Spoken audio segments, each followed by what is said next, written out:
Bonjour. Dans cette vidéo, je vais présenter la modélisation d'une troisième pièce mécanique sous SolidWorks.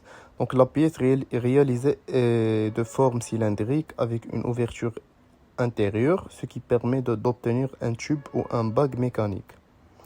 On commence par ouvrir la pièce, puis on choisit le plan de travail adapté pour réaliser la première esquisse.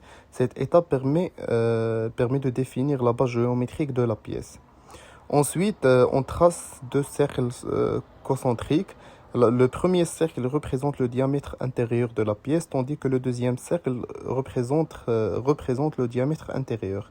Ces deux dimensions permettent de définir l'épaisseur et la paroi. Après le traçage du cercle, on ajoute les cotations nécessaires afin de contrôler précisément les dimensions.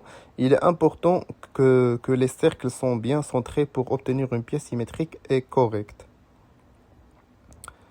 Une fois l'esquisse terminée, on utilise la fonction d'extrusion.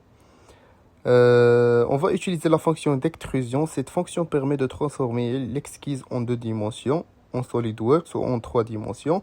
On définit ensuite la longueur de la pièce pour obtenir la forme cylindrique finale.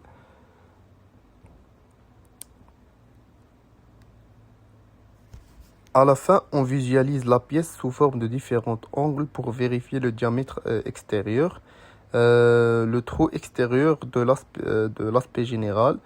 La pièce maintenant correctement modélisée et peut être utilisée dans l'assemblage mécanique ou dans un dossier technique. Euh, Merci.